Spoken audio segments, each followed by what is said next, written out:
हमारे पास दो random variables है एक्स वाई जो संयुक्त रूप से बंटित है। अगर वो दोनों डिस्क्रीट हो या दोनों कंटिन्यूअस हो, ये हमने अलग अलग केसेस देख लिए हैं। अगर वो दोनों डिस्क्रीट है तो हम joint PMF P X Y को यूज करते हैं। उससे हम मार्जिनल पीएमएफ एक्स का और वाई का भी निकाल सकते हैं। अगर दोनों कंटिन्यूअस है तो हमारे पास रहता है joint PDF F X Y, जिससे कि फिर एक बार हम मार्जिनल पीडीएफ निकाल सकते हैं।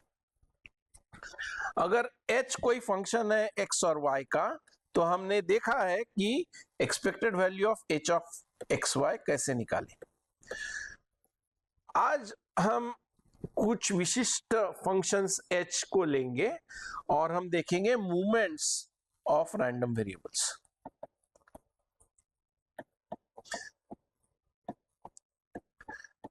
जब हमारे पास एक ही रैंडम वेरिएबल था तो हमने ये ऑलरेडी देखा हुआ है, हम फिर से उसको दोहराएंगे। इन पर्टिकुलर अगर हमारे पास ये फंक्शन है h of X Y is x, तो उसका जो एक्सपेक्टेड वैल्यू होगा, तो expected value of h of X Y क्या होगा? ये तो फंक्शन होगा एक्सपेक्टेड वैल्यू ऑफ x। तो एक्सपेक्टेड वैल्यू ऑफ x कैसे निकालना है हमें पता है। जब अगर हमारे पास x का बंटन है, राइट, लेकिन ये जो as a function of two variables हमने देखा कि इसको करते हैं जॉइंट पीएमएफ या जॉइंट पीडीएफ को यूज करके। और डिस्क्रीट केस में हमने पहले ही ये देखा हुआ है कि अगर जॉइंट पीएमएफ को यूज करेंगे तो कैसे करेंगे? तो ये आएगा x times the probability P X Y. ये function h of X Y में y नजर नहीं आ रहा है, लेकिन जब हम जॉइंट पीएमएफ को यूज करेंगे तो ये y के वैल्यूज को भी सभी वैल्यूज को देखना पड़ेगा और उनको जोड़ना पड़ेगा। और अगर हमारे पास मार्जिनल पीएमएफ x का है तो हम डायरेक्टली इस तरह से भी कर सकते हैं। और आप देख सकते हैं कि ये दोनों सेम ही है, क्योंकि मार्जिनल पीएमएफ ऑफ x कैसे निकालते हैं? जब हम पी एक्स वाई को x फिक्स रख के y के सभी वैल्यूज को देख के वो जोड़ लेते हैं। उसी तरह से अगर ये हो गया डिस्क्रीट केस, उसी तरह से आगे जाने से पहले एक्सपेक्टेड वैल्यू ऑफ y भी लिख सकते हैं, जो होगा y times P X Y या sum over y times the marginal PMF of y।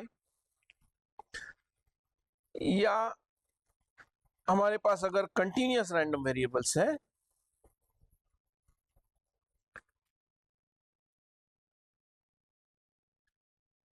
तो उस एग्जैक्टली यही तरीका यूज करके या तो उसको जॉइंट पीडीएफ के द्वारा F X Y D Y D X कर सकते हैं, या मार्जिनल पीडीएफ को यूज करके X F X D X कर सकते हैं। और उसी तरह से एक्सपेक्टेड वैल्यू ऑफ y को भी हम दोनों में से जो भी हमारे पास अवेलेबल है वो यूज कर सकते हैं। ये होगा y F X Y D Y D X. अगर हम जॉइंट पीडीएफ से स्टार्ट करेंगे तो पहला वाला यूज करना ठीक है। अगर हमारे पास ऑलरेडी मार्जिनल पीडीएफ अवेलेबल है, कैलकुलेट किया हुआ है, तो ये दूसरा इंटीग्रल ज्यादा आसान रह सकता है। उसी तरह से दोनों में से जॉइंट डिस्ट्रीब्यूशन या मार्जिनल डिस्ट्रीब्यूशन कोई भी यूज करके हम अलग अलग मूवमेंट्स भी कैलकुलेट कर सकते हैं।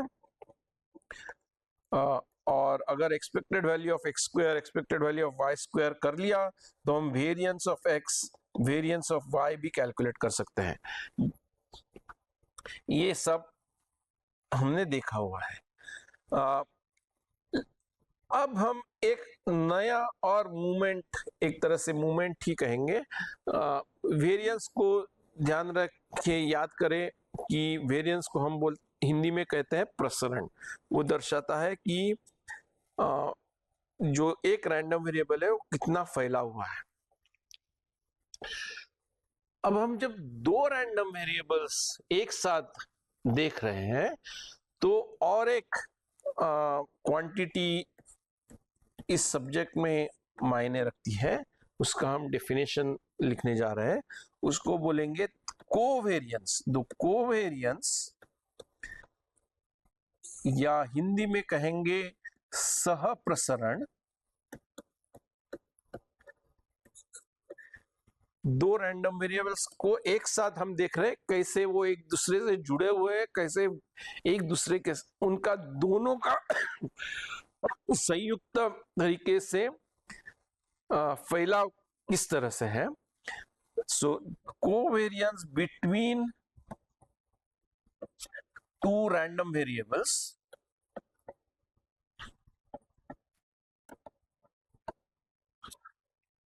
x and y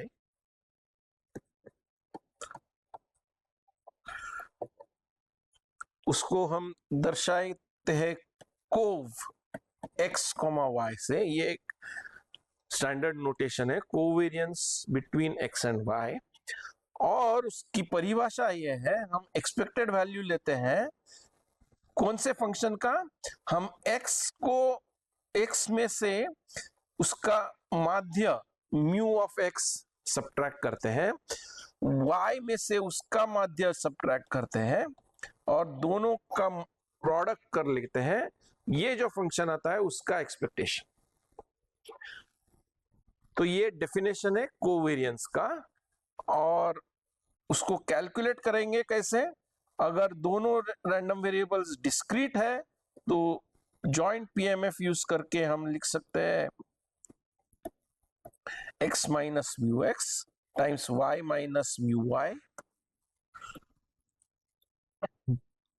times pxy, sum over all x and y in the discrete case। या अगर दोनों रैंडम वेरिएबल्स कंटिन्यूअस है तो आएगा x minus mu X times y minus mu Y times joint PDF dx dy।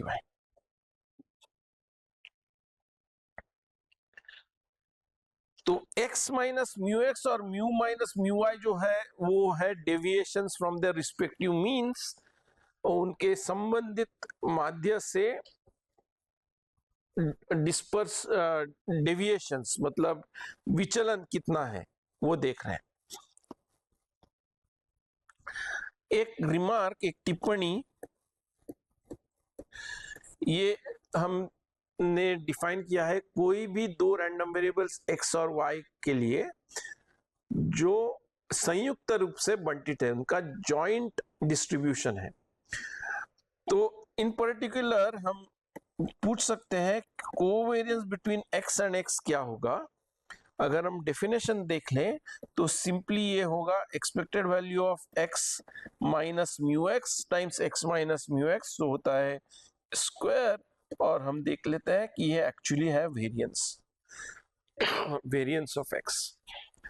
तो variance of x को हम फिर एक बार x minus mu x deviation from the mean लेते हैं, उसका स्क्वायर करके एक्सपेक्टेड वैल्यू लेते हैं, तब हमें वेरिएंस मिलता है।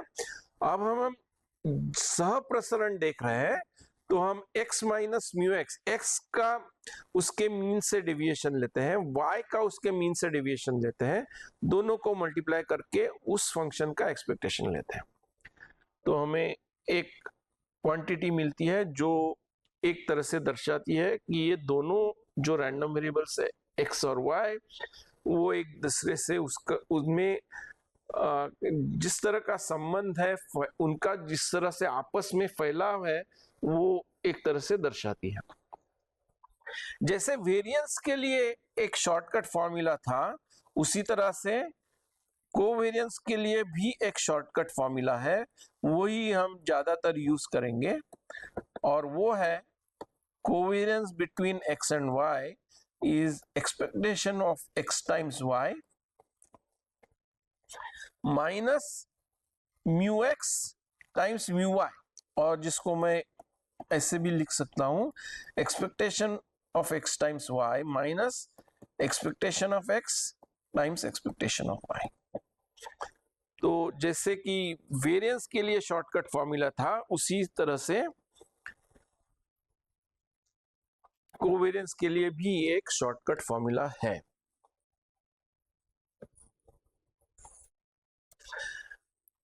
ये जो ऊपर रिमार्क लिखा है उससे आपको पता चलता है, और जो हमने पहले भी नोट किया हुआ था, कि वेरिएंस हमेशा से शून्य और उसके अधिक है, नॉन निगेटिव क्वांटिटी है। लेकिन और उसका कारण है उसका डेफिनेशन। वेरिएंस में हम एक्सपेक्टेशन लेते हैं एक फंक्शन का जो ऋणेतर वैल्यूज लेता है, लेकिन कोवेरियंस में ऐसा कुछ नहीं है। कोवेरियंस निगेटिव भी हो सकता है, पॉजिटिव भी हो सकता है।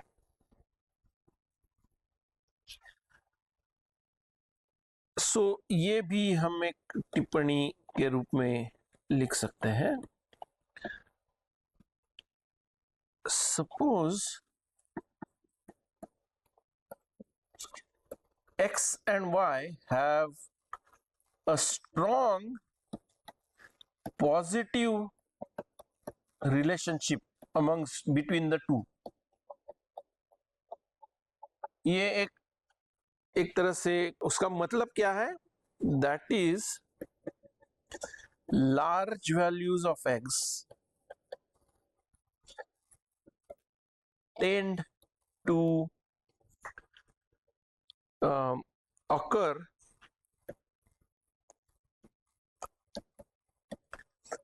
with large values of y। अगर एक स्ट्रॉन्ग पॉजिटिव रिलेशनशिप है तो जब x ज्यादा है तो y भी ज्यादा होने की संभावना है।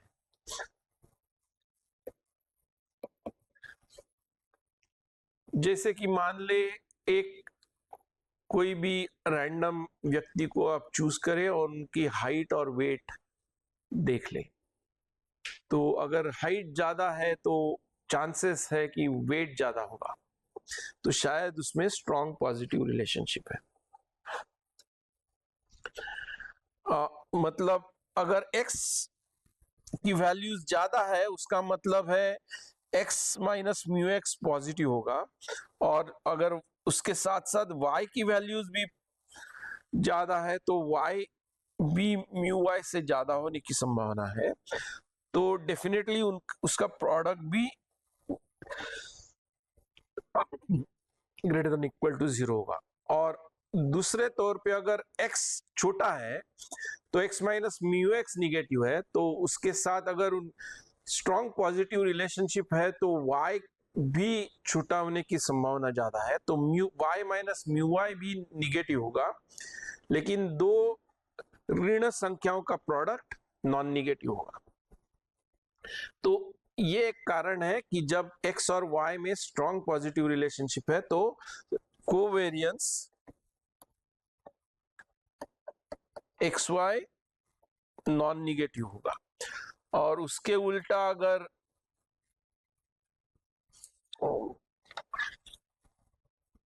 x और y के बीच में नकारात्मक संबंध है, पॉजिटिव रिलेशनशिप को हम बोल सकते हैं सकारात्मक संबंध। If x and y have strong negative relationship,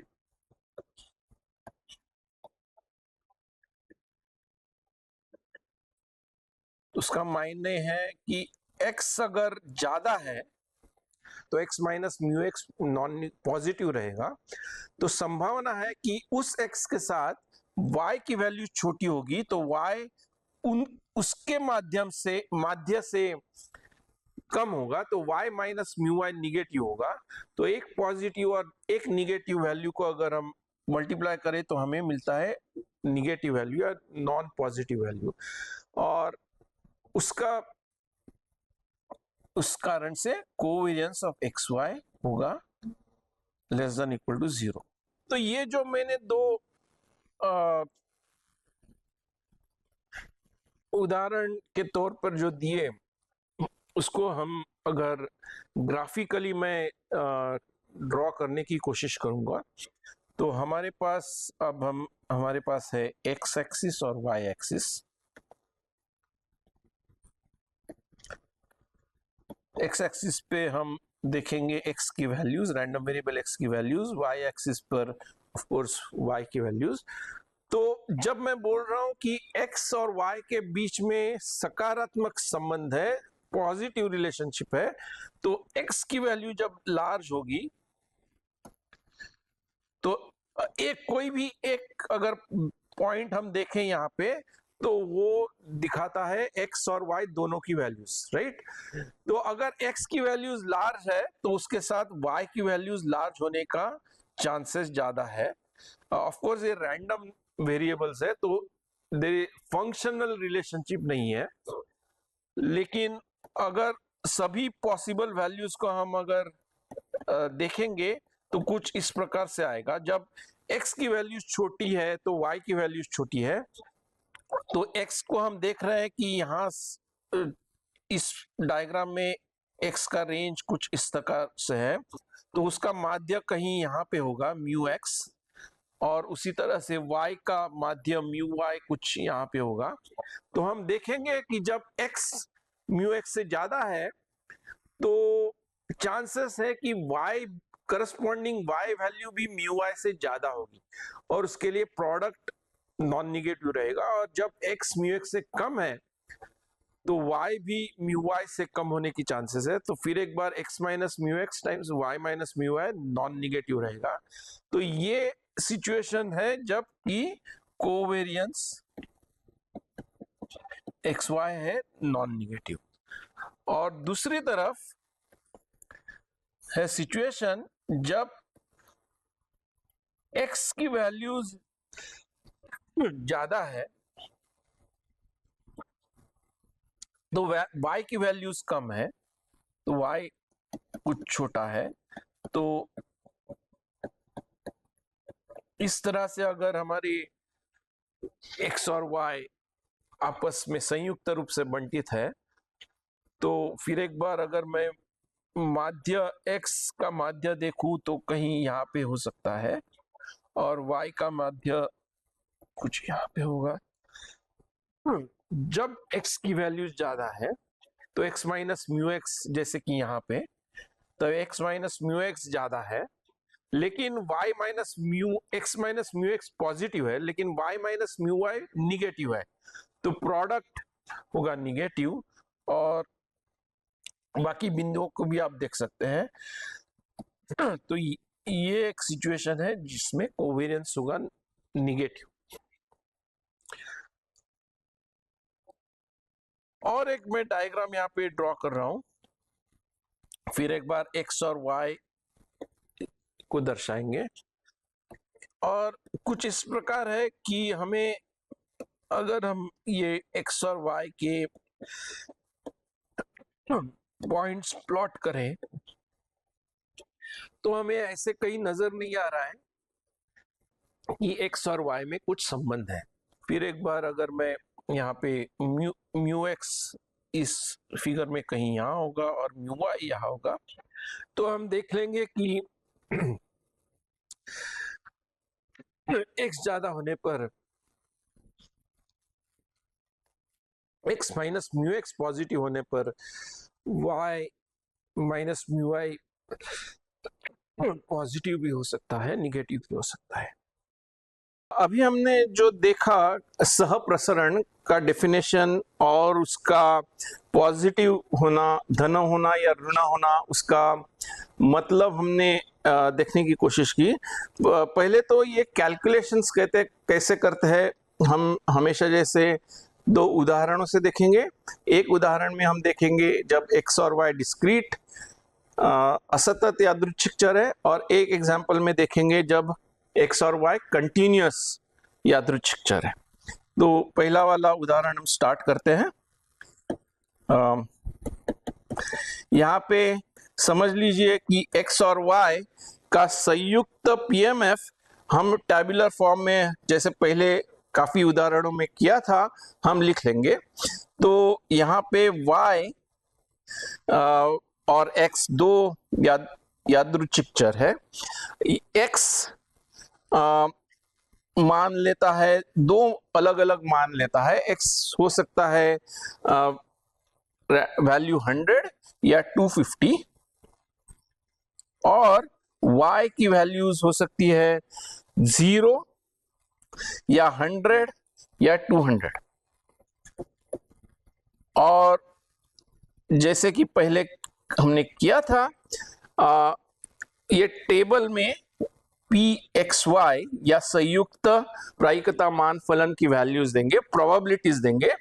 तो पहले x इक्वल टू 100 और y इक्वल टू 0 के साथ जुड़ी हुई प्रोबेबिलिटी समझ लीजिए है 0.2।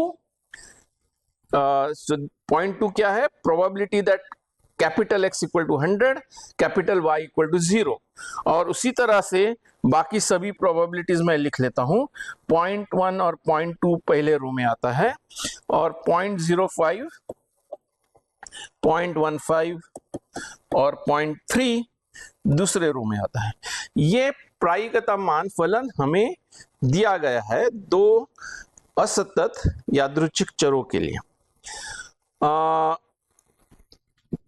जैसे पहले किया था, संयुक्त पीएमएफ के होते हुए हम डायरेक्टली दोनों मार्जिनल पीएमएफ्स कैलकुलेट कर सकते हैं। कैसे करते हैं? pxx मार्जिनल प्रायिकता मान फलन अगर रैंडम वेरिएबल x के लिए करना है तो हम एक फिक्स कर लेते हैं स्मॉल x की वैल्यू, जैसे कि x इक्वल टू 100, और उसके साथ सभी y वैल्यूज को देख के pxy के मान जोड़ लेते हैं।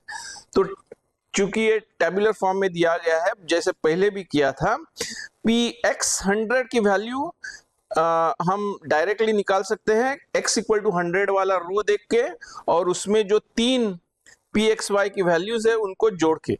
सो 0.2 प्लस 0.1 प्लस 0.5 आ जाता है 0.5, सॉरी 0.2 प्लस 0.1 प्लस 0.2 हो जाता है 0.5। और उसी तरह अगर जो तीन वैल्यूज दिए हैं दूसरे रो में उनको जोड़ेंगे तो वो भी होगा 0.5। उसी तरह से py स्मॉल y जो कि है marginal PMF random variable y का, उसको भी हम डायरेक्टली कैलकुलेट कर सकते हैं। अब py0 के लिए क्या करेंगे हम? जीरो वाला जो कॉलम है उसमें जो दो नंबर्स दिए हैं वो है px0। तो वो px0 को सभी x के लिए हम जोड़ लेंगे, ऐड कर लेंगे। तो 0.2 प्लस 0.5 आ जाता है 0.25, ये भी आएगा 0.25, और 0.2 प्लस 0.3 होगा 0.5। तो ये तो काफी आसानी से हमने कर लिया है। उसके बाद ध्यान रखें हम क्या करना चाहते हैं, हम कोवेरियंस कैलकुलेट करने जा रहे हैं between the random variables x and y। तो और हम शॉर्टकट फॉर्मूला यूज करेंगे। तो पहले तो शॉर्टकट फॉर्मूला में हमें तीन चीजें कैलकुलेट करनी होती है: expected value of x, expected value of y और expected value of x times y। तो पहले तो हम एक्सपेक्टेड वैल्यू ऑफ x निकालेंगे। चूंकि इस उदाहरण में मार्जिनल पीएमएफ काफी आसानी से हमने कैलकुलेट कर लिया है तो हम वो डायरेक्टली यूज कर सकते हैं। और expected value of random variable x को हम इस तरह से देख सकते हैं, सम ओवर ऑल एक्स, तो 100 टाइम्स 0.5 प्लस 250 टाइम्स 0.5 तो हो जाता है 175। उसी तरह से एक्सपेक्टेड वैल्यू ऑफ y को हम अगर y टाइम्स पी वाई और सम ओवर y करेंगे तो आएगा 0 times the probability 0.25 plus 100 times the corresponding probability 0.25 plus 200 times 0.5, तो उसका मान आ जाता है 125। आप चेक कर लें। तो ये तो जैसे हमने पहले काफी बार किया है, हमने कैलकुलेट कर लिया। अब हम देखेंगे expected value of x times y। अब ये जो फंक्शन हम कैलकुलेट करने जा रहे हैं वो फंक्शन है x और y दोनों का। तो जैसे पहले हमने देखा था, ये कैलकुलेट करने के लिए हमें संयुक्त पीएमएफ की जरूरत पड़ेगी।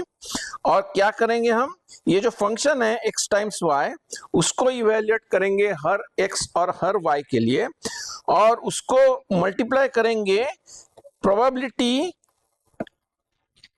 x इक्वल टू x और y इक्वल टू y के साथ। जैसे कि रादर उसका मतलब है हम मल्टीप्लाई करेंगे pxy संयुक्त पीएमएफ जॉइंट पीएमएफ से उसी x और y के लिए, और उसके बाद हम सभी x और सभी y को उसके साथ जोड़ देंगे, ऐड कर लेंगे। तो ये तो हर x और हर y अगर हम देखेंगे तो कितने पेयर बनते हैं, डायरेक्टली ये टेबल से देख सकते हैं। 6 अलग अलग x टाइम्स y की वैल्यूज होंगी, अलग अलग पेयर्स रहेंगे x और y। तो हम हर एक x को x के साथ y को देखेंगे और उसको pxy से जोड़ना है। अभी हम मार्जिनल पीएमएफ यूज नहीं कर सकते हैं क्योंकि x भी है y भी है हमारे फंक्शन h ऑफ xy में। तो पहले तो x इक्वल टू 100, मैं चूंकि ये पहला हमने एक उदाहरण पहले देख चुके हैं हम, जब हमने h ऑफ xy की एक्सपेक्टेशंस कैलकुलेट करी थी, लेकिन इसमें फिर एक बार मैं हर पेयर x और y को देख लूंगा। तो x equal to 100, y equal to 0 को अगर हम देखेंगे तो उसके साथ जाएगा प्रोबेबिलिटी p100 0, तो मैं डायरेक्ट लिख रहा हूं 0.2 प्लस 100 x इक्वल टू 100 और y इक्वल टू 100 के साथ pxy की वैल्यू है 0.1 और x equal to 100 y equal to 200 के साथ pxy जाता है 0.2। तो x इक्वल टू 100 के तीनों वैल्यूज हमने देख लिए हैं, और दूसरा x का वैल्यू है 250। तो फिर एक बार उसी तरह से करेंगे, 250 into 0 into p250 0.2 plus 250 into 100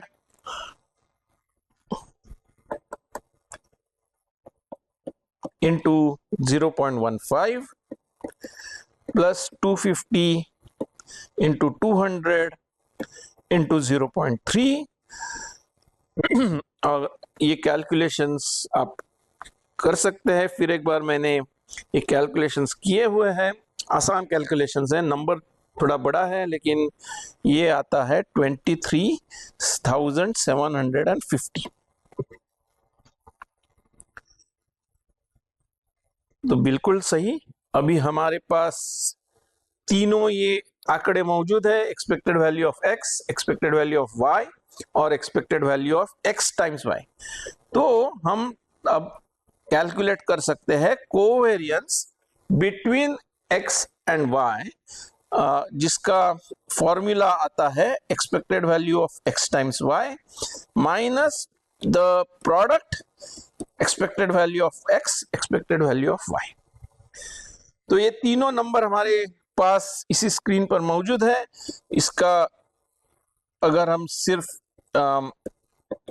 इनकी वैल्यूज लिख ले, expected value of X Y minus expected value of X times expected value of Y, फिर एक बार आप कैलकुलेटर यूज करके ये चेक कर ले, इसका मान है 1875। तो शॉर्टकट फॉर्मूला हम यूज करके इस उदाहरण में फिर एक बार हमने covariance between X and Y calculate कर लिया है। ये एक उदाहरण हो गया जिसमें एक्स और वाई दोनों डिस्क्रीट रैंडम वेरिएबल्स थे। अभी हम दूसरा उदाहरण देखते हैं जिसमें एक्स और वाई कंटिन्यूअस रैंडम वेरिएबल्स है और उसके कारण हमारे पास अभी संयुक्त पीडीएफ है। ये उदाहरण भी हमने अभी कुछ क्लास से पहले देखा हुआ है, तो मैं डायरेक्टली जॉइंट पीडीएफ लिख लेता हूं। Joint PDF F X Y हमें दिया गया है जो है 24 टाइम्स एक्स वाई, जब x होगा 0 और 1 के बीच में, y होगा 0 और 1 के बीच में, और वो दोनों इस तरह से है कि उनका जोड़ भी 0 और 1 के बीच में है, x प्लस वाई भी है 0 और 1 के बीच में। और अगर ये तीनों में से कोई भी कंडीशन सेटिस्फाइड नहीं है तो एफ एक्स वाई की वैल्यू है 0। ये उदाहरण जैसे कि मैंने बोला हमने अभी अभी देखा हुआ है, उसके हमने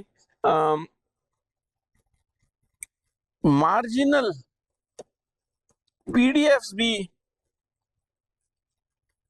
कैलकुलेट किए हुए हैं। आप आपके नोट्स पहले देख सकते हैं या डायरेक्टली फिर एक बार कर सकते हैं। एफ एक्स एक्स कैलकुलेट करने के लिए क्या करना होता है, हम देखेंगे एफ ऑफ एक्स वाई और इंटीग्रेट आउट करेंगे दूसरा वेरिएबल डी वाई, हर एक एक्स को फिक्स रख के। लेकिन अभी वाई के वैल्यूज, वाई अगर एक्स हमने फिक्स कर लिया है 0 और 1 के बीच में, 0 और 1 के बाहर अगर एक्स है तो एफ एक्स वाई 0 है, तो मार्जिनल पीडीएफ भी 0 होगा।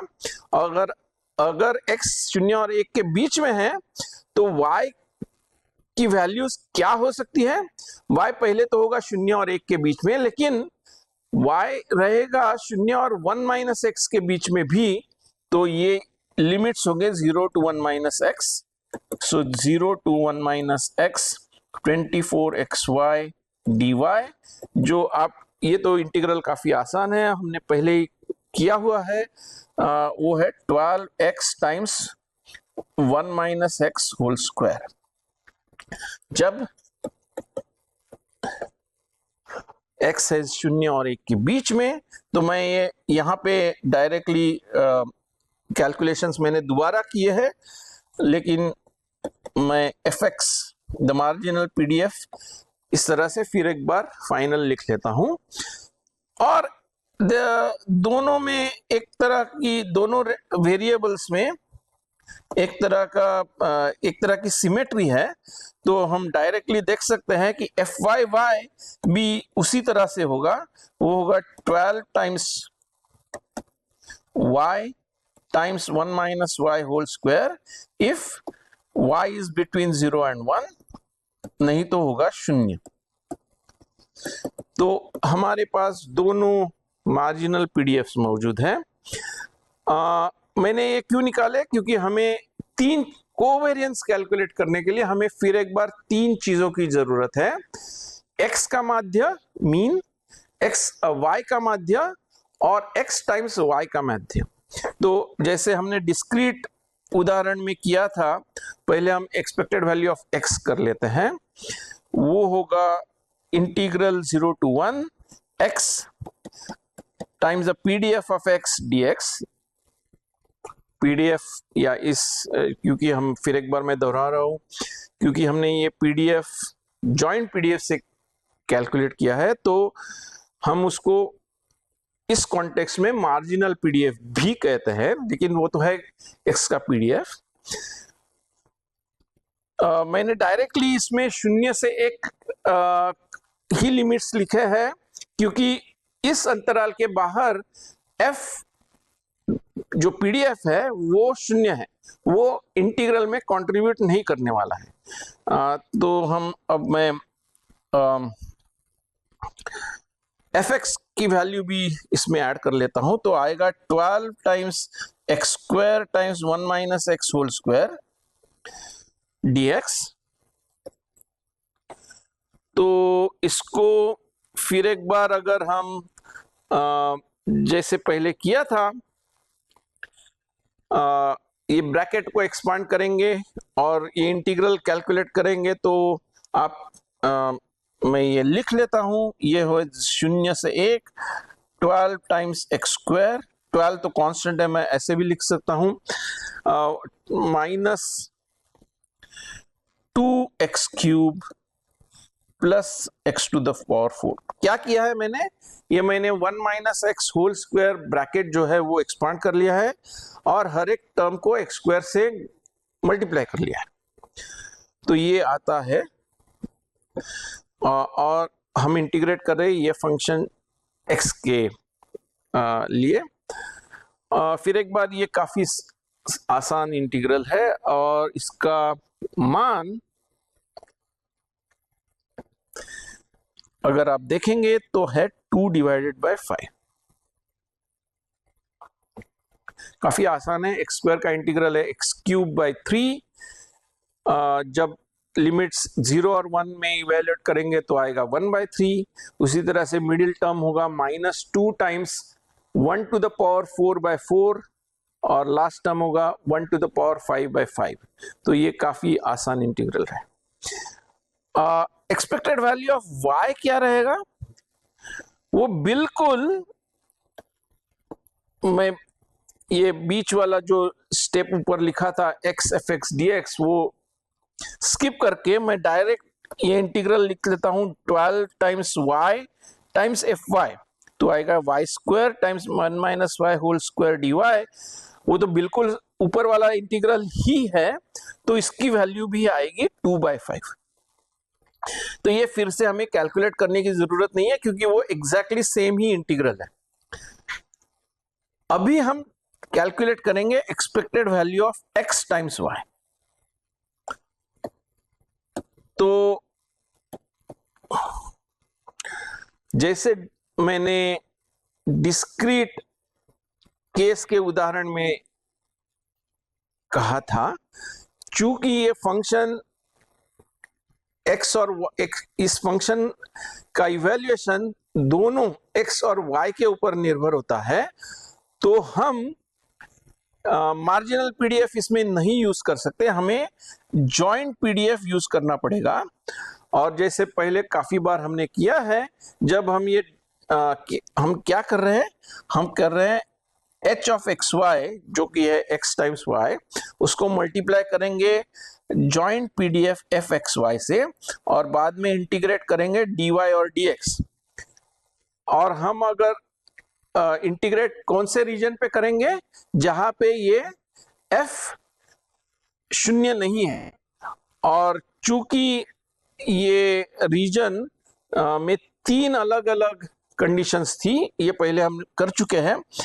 बाहर वाला इंटीग्रल अगर x वाला है तो x के लिमिट्स तो हम डायरेक्टली लिख सकते हैं 0 और 1 अंदर, लेकिन अंदर का इंटीग्रल इवेल्युएट करने के लिए y के लिमिट्स होंगे 0 से 1 नहीं होंगे, वो होंगे 0 से लेके 1 माइनस एक्स तक। और इस रीजन में f की वैल्यू क्या है, 24 टाइम्स एक्स वाई। तो हम कौन सा फंक्शन इंटीग्रेट करने जा रहे हैं, X Y times X Y आता है X square times Y square. पहले हम करेंगे dy, बाद में करेंगे dx। तो फिर एक बार ये काफी आसान इंटीग्रल है। वाई स्क्वायर का इंटीग्रल आएगा y³/3, लिमिट्स है 0 से लेके 1 - x तक। तो फिर एक बार y = 0 उसमें कंट्रीब्यूट नहीं करेगा। तो जैसे पहले किया हुआ है, ये आएगा 24 × x² × 1 - x होल स्क्वायर। और फिर एक बार हम उसको 1 - x होल क्यूब/3। तो फिर एक बार 1 - x क्यूब हम ब्रैकेट एक्सपांड करके टर्म्स सिंप्लीफाई करके फिर एक बार इंटीग्रेट करेंगे। तो आप चेक कर ले, इसका मान है 2 × 2 / 15, 2 / 15।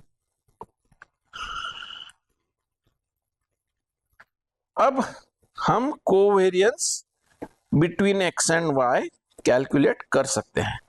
वो फिर एक बार शॉर्टकट फॉर्मूला हम अगर देखें, वो है expected value of xy minus expected value of x times expected value of y, जो है 2/15 minus expected value of x 2/5 और एक्सपेक्टेड वैल्यू ऑफ y भी है 2/5। और इसको अगर हम सिंप्लीफाई करेंगे तो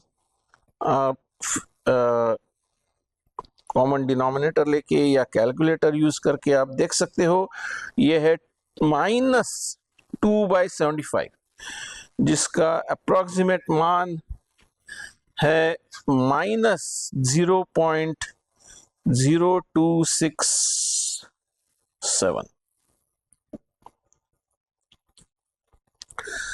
तो पहली चीज इमीडिएटली हम नोट कर लेते हैं कि ये कोवेरियंस, इस उदाहरण में कोवेरियंस है एक ऋण संख्या, एक निगेटिव नंबर, जो अभी कुछ देर पहले हमने उसमें रिमार्क कर लिया था कि ये कोवेरियंस निगेटिव हो सकता है। हमने ये भी देखा था कि कोवेरियंस निगेटिव होने का मतलब भी क्या है, राइट? तो इसी कॉन्टेक्स्ट में फिर एक बार मैं दोहरा दूं, वेरिएंस ऑफ एक्स, वेरिएंस किसी भी रैंडम, एक सिंगल रैंडम वेरिएबल का वेरिएंस, जिसको हम covariance between X and x भी हम वही होता है, वो कभी भी ऋण नहीं हो सकता। लेकिन दो अलग अलग रैंडम वेरिएबल्स हमारे पास है, तो उनके बीच का जो कोवेरियंस है वो निगेटिव हो सकता है। तो इस तरह से इन दो उदाहरण में हमने देखा कि जब दो डिस्क्रीट रैंडम वेरिएबल्स है तो कोवेरियंस कैसे कैलकुलेट करें, दो कंटीन्यूअस रैंडम वेरिएबल्स है तो उसके उन दोनों के बीच वाला कोवेरियंस भी हम कैलकुलेट कर सकते हैं इस तरह से। ये जो दो उदाहरण देखे हैं हमने, उसमें और एक चीज हम नोट कर लें। जो पहले अलग अलग उदाहरण है, अलग अलग कॉन्टेक्स्ट के उदाहरण है, एक डिस्क्रीट उदाहरण है, एक कंटीन्यूअस उदाहरण है, लेकिन मैं पिछले वाले उदाहरण के पास फिर एक बार जा रहा हूं, लास्ट स्टेप, जो उसमें कोवेरियंस है 1875 और दूसरे उदाहरण में कोवेरियंस है बहुत शून्य के बहुत पास, -0.0267। तो उसका क्या मतलब है? कोवेरियंस मैंने बोला कि कोवेरियंस एक तरह से दर्शाता है दोनों रैंडम वेरिएबल के बीच में किस तरह के संबंध है, सहप्रसरण। कोवेरियंस को हिंदी में हम ये भी कहते हैं सहप्रसरण, दोनों का इकट्ठा फैलाव कैसा है, एक दूसरे के साथ वो कैसे जुड़े हुए हैं, ये एक तरह से दर्शाता है। तो ये अगर कोवेरियंस पहले एग्जांपल में 1875 है, तो क्या ये मतलब है कि उसका बहुत ज्यादा फैलाव है दोनों के बीच में, या और दूसरे उदाहरण में शून्य के बहुत पास है तो कि या बहुत कम कोवेरियंस है। लेकिन एक चीज हम नोट कर सकते हैं कि अगर जैसे वेरिएंस के साथ है, अगर वेरिएंस ऑफ एक्स है, so suppose remark, okay, suppose variance of x है कुछ नंबर से, कोई भी नंबर हो सकता है, मान लीजिए वो है सिग्मा स्क्वायर, और ए एक कोई भी कांस्टेंट है, then variance of A times X हमें पता है होगा A square times sigma square. तो अगर हमने जो मापन कर रहे हैं एक्स रैंडम वेरिएबल है, उसके हमने यूनिट्स चेंज कर लिए। अगर एक्स हम किलोमीटर्स में कर रहे हैं पहले कैलकुलेट, और उसके बजाय हमने मीटर्स में कर लिया, तो हमें आएगा 1000 टाइम्स एक्स। तो variance of 1000 times x directly हो गया 1000 स्क्वायर टाइम्स सिग्मा स्क्वायर, तो 1 मिलियन सिग्मा स्क्वायर। तो ये वेरिएंस जो चीज है वो यूनिट्स पे काफी ज्यादा डिपेंड करती है। उसी तरह से कोवेरियंस भी यूनिट्स पे डिपेंड करता है। हम कुछ इस मैं डायरेक्टली अभी लिख लेता हूं। Covariance theorem, covariance between A X plus B और सी वाई प्लस डी। अगर हमारे पास दो रैंडम वेरिएबल्स है एक्स और वाई, और 4 कांस्टेंट्स है ए बी सी डी, कोई भी 4 constant real numbers A B C D, तो वेरिएंस एक्स तो मैंने लिख लिया, variance of A X plus B में मैं लिख लेता हूं। आप याद कर सकते हैं ये क्या होगा, ये होगा A square times sigma square. वो जो हम मान जोड़ रहे हैं बी, उससे सिर्फ मीन चेंज होगा, वेरिएंस उससे अफेक्ट नहीं होता है। लेकिन एक्स को हम ए से मल्टीप्लाई कर रहे हैं तो वेरिएंस चेंज होगा, कितना चेंज होगा, by a factor of A square. उसी तरह से कोवेरिएंस में भी अगर हम बी और डी दोनों वेरिएबल्स में अलग अलग ऐड कर रहे हैं तो उससे कोवेरिएंस पे फर्क नहीं पड़ता है, उनके मीन दोनों शिफ्ट हो जाएंगे। लेकिन कोवेरिएंस में फर्क पड़ता है, वो जो मल्टीप्लाई कर रहे हैं एक्स और वाई को ए और सी से, उससे फर्क पड़ता है, वो होगा A times C times covariance X Y. तो फिर एक बार हम देखते हैं कि अगर यूनिट्स चेंज कर लिए तो कोवेरिएंस में भी बदलाव आएगा एक फैक्टर ए और ए टाइम्स सी से। तो रियली स्पीकिंग हम ये जो मैंने टिप्पणी ऊपर के 2 उदाहरणों में की थी, तो डायरेक्ट कोवेरिएंस का नंबर अगर हम देखें, पहले उदाहरण में था 1875 और दूसरे उदाहरण में था -0.0267, उससे हमें डायरेक्टली ज्यादा हम ज्यादा कुछ नहीं कह सकते।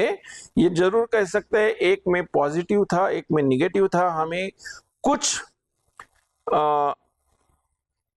आइडिया मिलती है उनके सह प्रसरण के बारे में, लेकिन वो हम दोनों कंपेयर नहीं कर सकते एक दूसरे के साथ। ठीक है, ये थ्योरम का प्रूफ तो काफी आसान है। हम अगर कोवेरिएंस के शॉर्टकट फॉर्मूला को यूज करेंगे, so covariance between A X plus B C Y plus D को अगर हम expected value of X times Y, so A X plus B times C Y plus D minus expected value of A X plus B times expected value of C Y plus D, और ये सभी brackets को अगर हम expand करेंगे, expectations के rule use करेंगे, तो आप ये प्रूफ कंप्लीट कर सकते हो। तो ये प्रूफ काफी आसान है, इसमें कोई ज्यादा डिफिकल्ट चीज नहीं है।